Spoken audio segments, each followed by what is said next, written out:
Hey guys, Jason here with a long overdue Duel Masters Plays Popularity Poll video.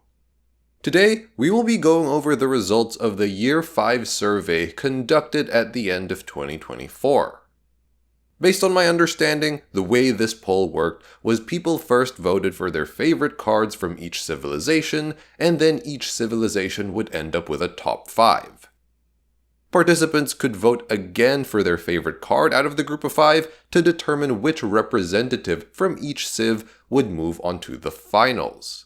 Then, people would vote on their favorite card from among the finalists, so one representative from each civilization, to determine the ultimate winner. And with the rules out of the way, let's jump in. Staying true to tradition, we are kicking things off with the Light Civilization, and the candidates are Petrova, Venus, Perfect Galaxy, Milzam, and God Izumo. It's pretty interesting to see that most of the cards here come from the first year or two of Duel Masters plays, and in the case of the first 3, I can certainly understand. Or maybe that's just my nostalgia bias talking.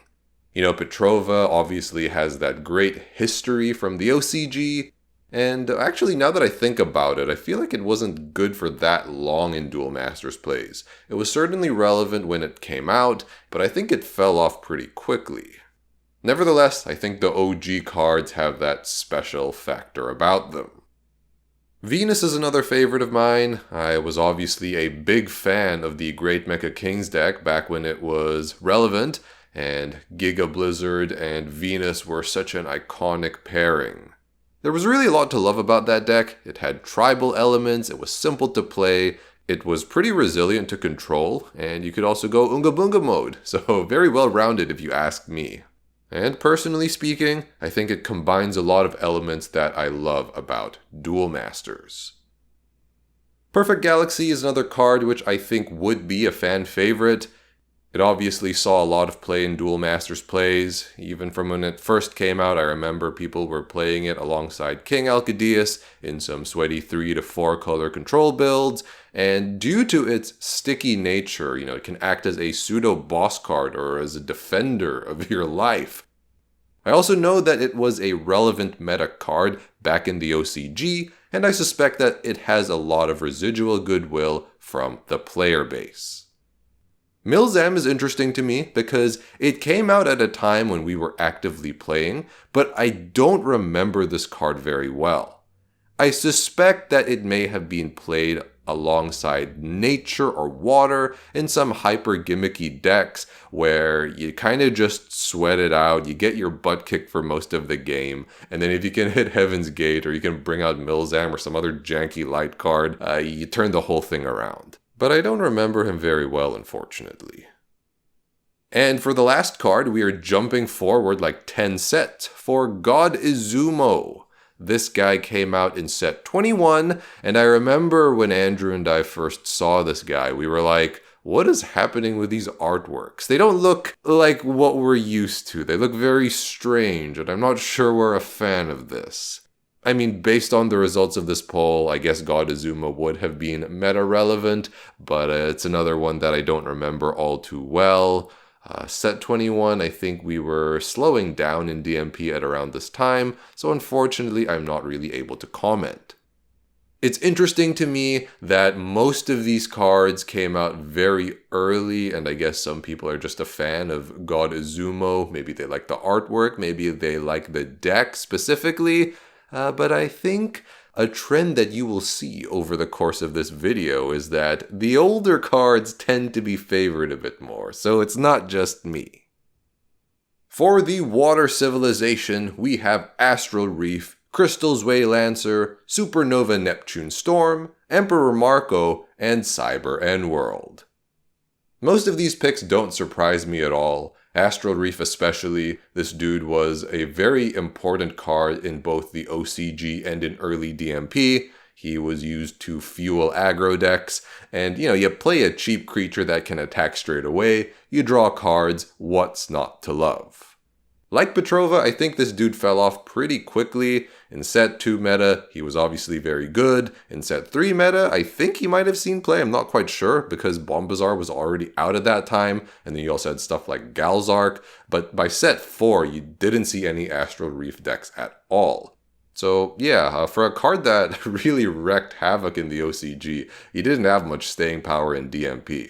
But to me, this dude is one of those undisputed icons of the game, so I totally get it. Crystal's Way Lancer did appear in the OCG, but he was nowhere near as good because in DMP he got Gravity 0, which made a world of difference. I think this dude has been errata a few times. Gravity 0 is 4, and then Gravity 0 is 5, and then back to 4. I'm not quite sure what we're at now, and he was reprinted in Legend of Plays 2024, which was the December set of 2023. But unfortunately, I don't know if Zwei Lancer was able to make a comeback that late in the game. In saying that, Crystal Zwei Lancer decks were among our favorites to play in New Division because they were pretty brain dead, honestly. You just go Super Unga Bunga and you can climb pretty quickly. And when Zwei Lancer rotated out, I'm pretty sure it saw play in All Division as well. I think it hung on to meta relevance in All Division for quite some time, which is pretty impressive. Now, Neptune is probably the only card here I'm surprised to see. I personally am a bigger Giga Blizzard fan. Neptune, I don't know. I remember we did play some Grand Devil decks, and I guess they were meta at some point, but I was never really that impressed with them. In saying that, I suppose Neptune does have a pretty cool effect, and as I was going through some Japanese blogs, I also remember seeing some Grand Devil deck lists. So at the very least in the OCG, the Grand Devils may have been better than the Great Mechas, and that counts for something. Speaking of relevance in the OCG, Emperor Marco was a titan in formats from yesteryear. Emperor Marco saw play in the OCG as part of various 3-civ beatdown strategies, which I love. He's a double breaker, he draws cards, he can attack straight away. It's awesome. In DMP, Emperor Marco was also pretty good. Unfortunately, we did not do much experimentation with him. We just chucked him in a Dreammates deck and called it a day. But I remember there was an event where we got to play these high-achieving DMP decks. I forgot what the format was called. There's decks from various generations that you can play, so maybe they won tournaments or something. And there was an Emperor Marco deck that did not have Dreammates, so it's nice to see that even in DMP, Emperor Marco still stayed strong. And for the last card, we have Cyber N-World. So like in the Light Civilization, most of these guys were released in the ballpark of years 1 and 2, and you just have Cyber N-World over here who came out in set 16. This guy is very interesting because when he first came out, I was like, I feel like they might Hall of Fame this guy or something. But no, I don't think Cyber N-World was ever hit by any Hall of Fames or erratas or things like that. In saying that, this dude was wild. The way that you could use him and the way that he would impact the game was crazy. There were some graveyard decks where people wanted to fill up their graveyards, and then Cyber N-World would just be like, nope, and then they would have to redo their fertilizing all over again, and then sometimes you just want to bring Cyber N-World out so you can draw some more cards. This dude was just wild. I don't know how else to put it. But this guy really sticks out to me, so I can understand why he was voted so highly. For the Darkness Civilization, we have a lot of familiar faces. We have Gul'Generade, Dulzabard, Supernova Death Dragarion, aka Bad, Romanov B, and Zabi Mira. Unlike with the previous two civilizations, the first card came out fairly late. Gul'Generade first came out in set 7 and was subsequently reprinted in Legend of Plays 2022. Gul'Generade is a fan favorite for sure. Back when he first came out, he was part of his own deck, and subsequent lists through his extended lease on life in New Division were able to tech him in. For example, the deck that used Romanov B and Death Dragarion oftentimes did play a few copies of Gul'Generade. I'm pretty sure he was also a thing in the OCG, so that further adds to his legacy. Dulzabard is a card that I am not super familiar with. I remember Andrew and I first came across this card fairly recently when we were doing a previous DMP Popularity Poll video where Dalzabard ranked quite highly. I guess this dude is the flagship Tyranno Drake card. I feel like the Tyranno Drakes are just not as good as the other creatures in that cycle, like the Dreammates, the Arc Seraphims, the Great Mechas. But I suppose if you are a fan of the Tyranno Drakes, this dude is their poster boy. For Death Dragarion, this dude was a very cool card. I remember he was put into these Good Stuffs style aggressive decks that were fueled by the likes of Steambug and Goldarm and things like that. And eventually he would find a place alongside Romanov B. I suppose I have to talk about these guys together because my experience playing with them was oftentimes in the same deck. With Romanov B, he was a graveyard evolution, so you wanted to fertilize the graveyard, and then with Death Dragarion, in case you needed to swing momentum by removing your opponent's creatures, he was a mana evolution. But the deck was super fun, and I remember there was this event where I went on like a 17-game win streak or something like that. It was the longest win streak that I have ever gone on in Duel Masters plays. But it was a super fun deck. It was a dark nature beatdown deck, and I love that deck so much. I think it was really good when it first came out, and then eventually it fell off into like tier 2 Kamigame status, but I didn't care. I really loved playing that deck. Zabimira is the most recent card in the lineup. I remember this dude, the deck that he was in felt very meme-ish. When you'd summon him, you could pop any number of your creatures, and then for every creature that you destroyed, you could summon a psychic creature, and then that could be a means to bring out a big psychic creature, because, sometimes, they attach together and they form a really big guy. But yeah, Zabimira, the most recent card on this lineup, came out in set 16. For the Fire lineup, we have Supernova Apollonus Dragarion, aka Sad, Bolshak Nex, Genji Double Cross, Guile Kaiser, and Katsu King. Sad is the card in this lineup that I am most familiar with. This dude was an absolute powerhouse throughout the whole time he was in New Division. This dude just had everything. You could summon him reasonably early, and then when he attacks, he basically wins you the game. And then if your opponent removes him, there is a detrimental effect that they suffer. He was Hall of Famed at some point, but even then the deck was still pretty good. Bolshak Nex is a deck that I feel like we would have enjoyed, but I guess we weren't that diligent with playing it. I think it was pretty good when it first came out, and then its subsequent formats it was kind of okay-ish, but we never super clicked with Bolshak Nex for some reason. Genji Double Cross is a card that we liked. This dude just felt like a TCG-esque card in an era where we were moving firmly away from TCG-style strategies and just older Duel Masters in general. This dude was oftentimes splashed into aggressive decks, and it was lovely because for 6 mana, you got this Twin Cannon-style dude who also had additional effects. When he attacks, you get to pop a blocker. And there was some graveyard effect where if you had hyperspatial spells that were in the graveyard or something, he powered up. So that was very interesting. Guile Kaiser is the last of the cards here that I'm kind of familiar with. He came out alongside the Hunters, or at least in that time period, and he was obviously played in one of those hyper-aggressive Hunter decks. Hunters vs. Aliens was a pretty interesting time for Duel Masters. That was when I feel like I was really first exposed to creatures from multiple civilizations sharing the same race.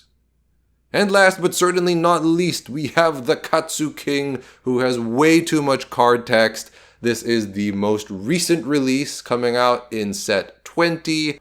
Just looking at him, looking at the rarity, looking at all that card text, I feel like he would be extremely powerful, and this is the kind of card that I would just roll my eyes at once he hits the field. Yeah, not too much else to say. I think he would have been pretty crazy. And set 20, I feel like we were kind of slowing down at around this point. Moving on to the Nature Civilization, we are turning the clock back. We've got a lot of OG cards. We've got a lot of TCG reps. We've got Kachua, Diamondia, Kenji Panda, Qtronic Omnistrain, and Kiryuin Jin. So Kachua is interesting to see here because when I was playing, Kachua had 5 mana and 4000 power, but it looks like it was nerfed to its TCG stats. This card was pretty crazy. I remember it saw play when it first came out all the way back in set 2. It was paired with Mikey's Pliers and a bunch of crazy broken dragons, so you could cheat them into play with Kachua's effect, and then wild things would happen. I suppose the devs weren't too happy about how the interactions went, so they had to nerf it. Looks like the DM devs got something right the first time. Diamondia, another TCG card, came out in set 3 alongside Bombazar, and I feel like to a lot of players, that is when a lot of the degeneracy started coming into the game. Diamondia was a very revolutionary card in my opinion. It was super overtuned when it first came out, and it was subsequently nerfed, but it was still quite good, and Snow Fairies have never stopped seeing play since. As at the time I am recording this video, however, which is April 2025, Diamondia has been put on the Hall of Fame, so that may put an end to the Snow Fairy decks. It's wild to me how the Snow Fairies have been able to stay relevant this whole time. I don't think there was ever a period where they were not meta, and whenever I check the All Division tier rankings, Snow Fairies are pretty much always in tier 1 in All Division. I guess the DMP devs decided enough is enough, it is time to put this card to bed. Kanji Panda, you love to see it. Nice to know that the Duel Masters fans in Japan are giving my boy that respect. What is there to say about the Dreammates that hasn't already been said? I just love that deck so much. And, as I keep saying, this is the deck that made me really love Duel Masters plays. I still remember it like it was yesterday. Actually, no, I don't. That was a super long time ago. But the love that I have for Kanji Panda and the Dreammates remains. Cutronic Omnistrain. This card came out in set 9 EX, so that's when a lot of the survivors were making their way to DMP. I found it kind of strange because a lot of the TCG cards had already come out and had been phased out up until that point, but the survivors, I suppose, were conceptualized as a new archetype. A lot of the familiar faces got overhauls, and maybe the DMP devs were like, there is this new survivor concept that we will try to push. As far as I remember, I don't think the survivors were actually that good. I remember there was this light survivor that could tap an opponent's creature and then it couldn't untap the following turn, and that could be used in a whole host of sweaty strategies, but I don't really remember Cutronic Omnistrain much at all. Nevertheless, it is happy to see a TCG card make an appearance, so no complaints from me. The last card we have is Kiryu Jin, which came out in set 16. I noticed that there are a lot of cards from set 16 that are popping up. This was a hunter card. I don't remember the effect exactly. I remember we did play this in a deck. I think it's when you summon him, you can put creatures from your mana zone into the battle zone tapped, something to that effect. It felt like a meme deck to us, but I feel like this guy would have been properly good at some point.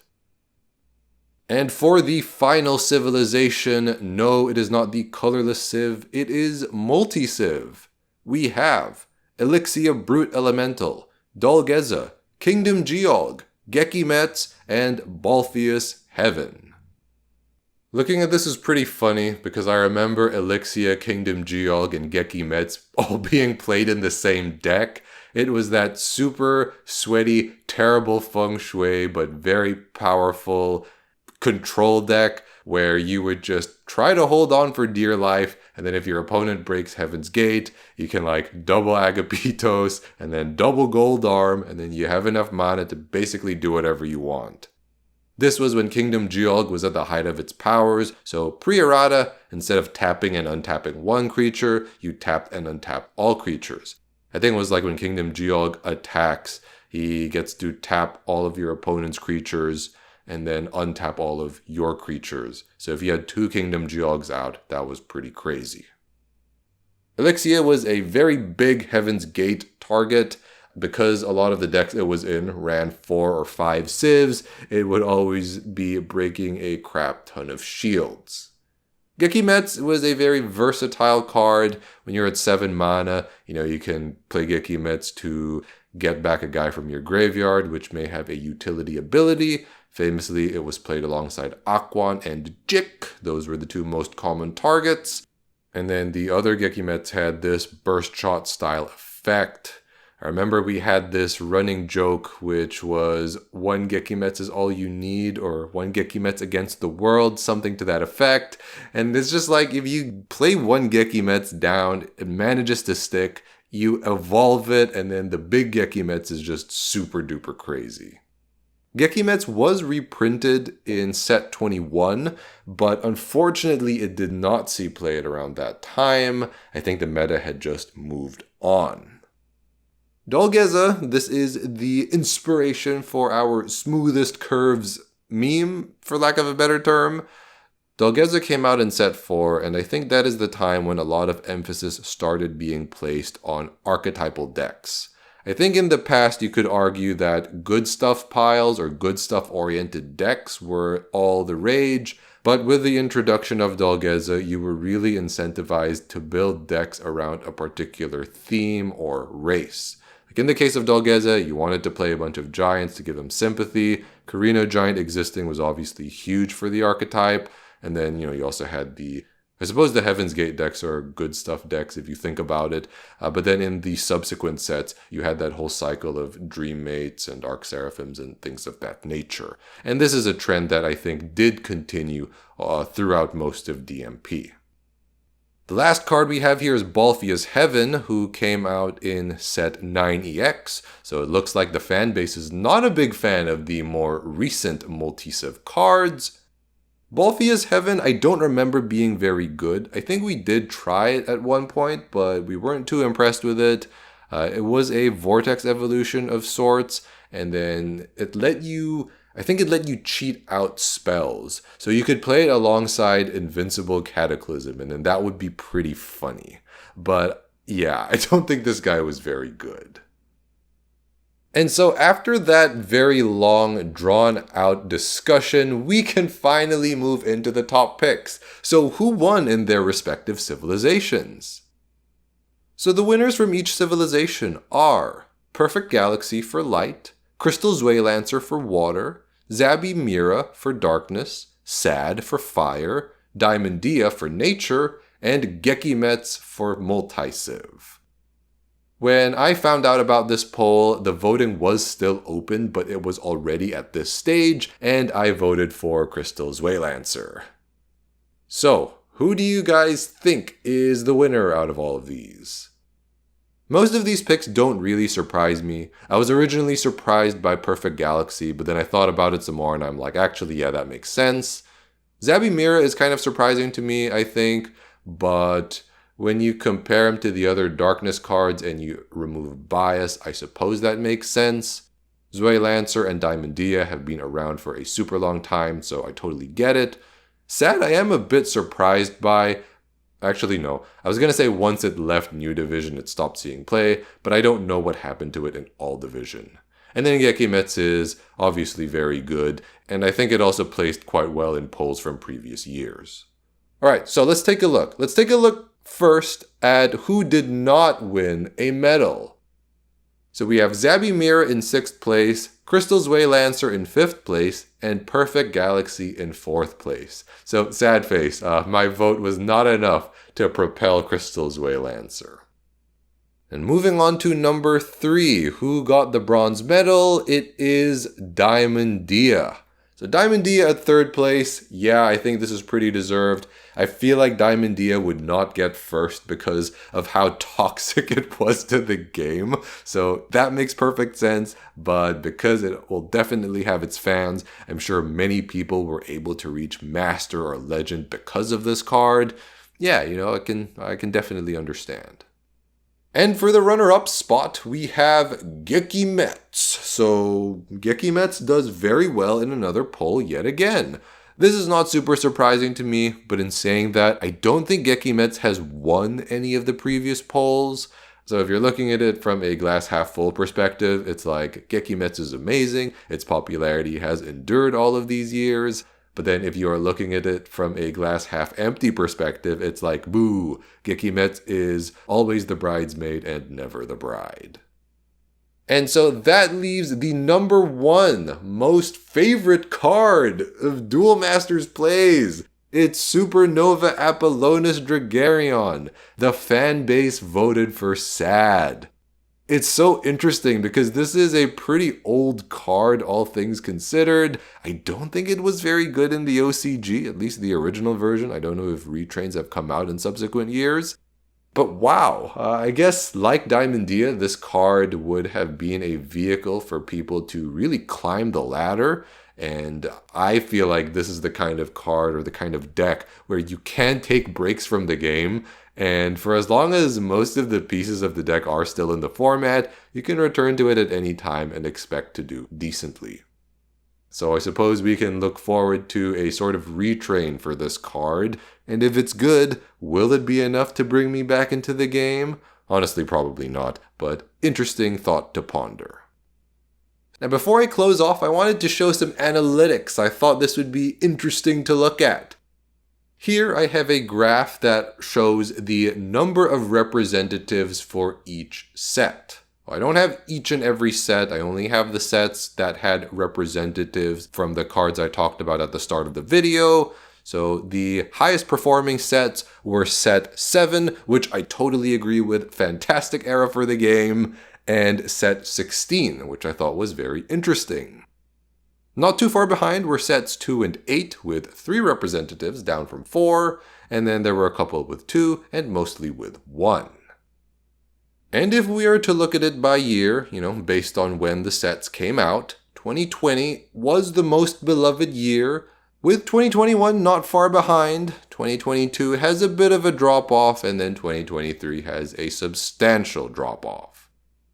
Based on the results of this poll, it seems as if people enjoyed the game more in its earlier days, or at least have a greater affinity for the cards from the game's earlier days, and then there's a bit of a decline with the passage of time. This is not an uncommon trend. I think people in general just tend to favor the older / more OG stuff. You see that with Yu-Gi-Oh! How people love dual monsters the most.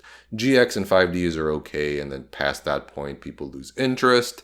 Similar with Pokemon, I suppose that's just how hobbies go. This commentary is also an oversimplification on the state of Duel Masters plays. In order for me to make some definitive comments, there is definitely a lot more research I would have to do. But I definitely agree with this sentiment. I enjoyed the game a lot more in its earlier days, and then in subsequent years, well, as you know, our interest kind of declined. Anyway, I hope you guys enjoyed that video. I certainly had a lot of fun making it. Are you surprised to see that sad one, or is this something that you more or less expected? Who would you have voted for in each of the rounds, and who would you have voted for from the final 6? Let me know in the comments. But anyway, thanks for watching, and we'll catch you in the next one.